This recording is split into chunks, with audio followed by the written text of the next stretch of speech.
A in Japanese is associated with the apple. And so you can kind of see the apple with the leaves and the body of the apple and the stem here. Then we have I, which looks like two small lowercase i's. U, it's kind of like someone is being punched in the stomach and is bent over, a punch.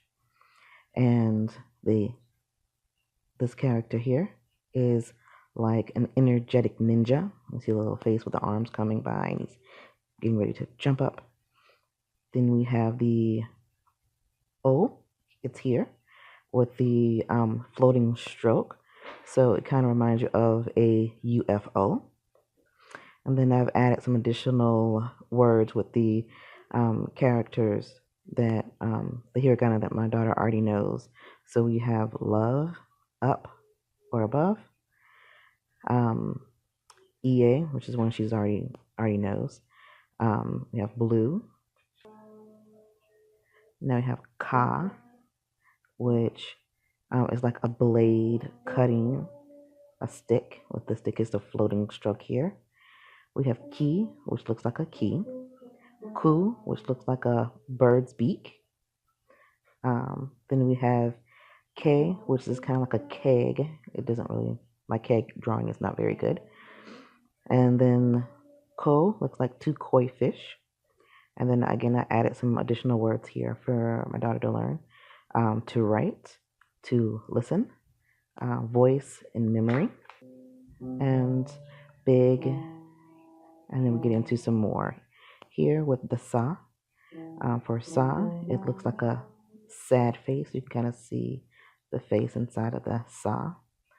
And then the shi looks like a fishing hook. So I got the fishing for the shi. And then we have su, which looks like a spiral straw in a glass. Se, you can see it looks like a person's head with open mouth and see like little teeth there. So like the mouth is saying say. I also associated this with a big sister and a little sister talking, and the big sister is always trying to tell the little sister what to do. So she's always saying something. Then this looks like a zigzag sewing stitch. So that's where I get the sew from the sewing. And then, of course, added some more vocabulary words in here.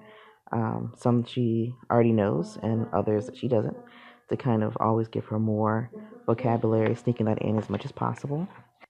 And again, some additional words in here as well. And as you can notice, I'm using this book, which is a music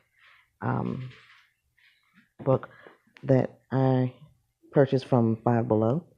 It's a nice way to be able to write and organize the hiragana and katakana and kanji. Give a nice space for writing because it has these lines here and some space above and below, so that as the student is working, they'll be able to, especially with the kanji, will be able to, in the beginning, write the sounds above the kanji until she's more familiar with writing it.